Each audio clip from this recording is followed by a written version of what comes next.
নির্বাচনের আগে ইসলামপন্থী জোটে আসন সমঝোতা এখন বড় চ্যালেঞ্জ।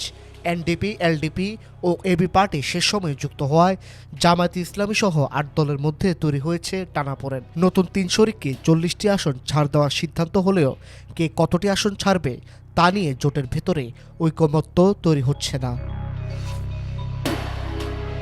জামায়াতের প্রস্তাব ছিল নতুন ৩টি দলের জন্য নিজেরা ১৬টি, ইসলামী আন্দোলন ১৬টি এবং বাকি ৬ দল মিলিয়ে ৮টি আসন ছাড়বে।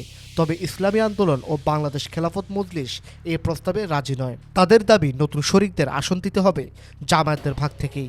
এই মতবিরোধের কারণে মনোনয়নপত্র দাখিলের পরও সমঝোতার সুরাহা হয়নি। এনসিপিকে ৩০, এলডিপিকে ৭ এবং এবি পার্টিকে ৩টি আসন দেওয়ার নীতিগত সিদ্ধান্ত হলেও বাস্তব বণ্টনে জটিলতা বাড়ছে। এনসিপি নিজেদের জোটের দ্বিতীয় বৃহত্তম দল হিসেবে স্বীকৃতি চাচ্ছে, যা নিয়ে ক্ষুব্ধ ইসলামী আন্দোলন। তাদের প্রশ্ন, নতুন দলটির ভোট ও সাংগঠনিক শক্তি কতটা? মাঠ পর্যায়ের পরিস্থিতি আরও জটিল। জামায়াত যেসব আসন ছাড়ার কথা বলছে সেখানেও শরিক দলগুলোর প্রার্থী রয়ে গেছে। আবার ইসলামী আন্দোলন প্রায় সব আসনে প্রার্থী দিয়ে রেখেছে। এতে করে কাগজে কলমে সমঝোতা থাকলেও বাস্তবে তা কার্যকর হচ্ছে না। জামায়াতের হিসাব অনুযায়ী অধিকাংশ আসনে সমঝোতা হলেও বাকি আসনগুলোতে জরিপের প্রস্তাব মানতে নারাজ শরিকরা।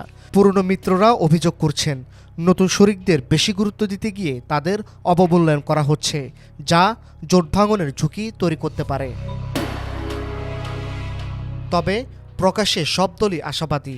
নেতারা বলছেন আলোচনা চলমান এবং প্রার্থিতা প্রত্যাহারের শেষ সময়ের আগেই সব জট খুলে যাবে। প্রশ্ন হলো, শেষ মুহূর্তে সমঝোতা হবে নাকি এই আসন বিরোধী ইসলামপন্থী জোটের বড় পরীক্ষায় পরিণত হবে, সেটাই যেন এখন দেখার বিষয়। News desk, Dhaka digit.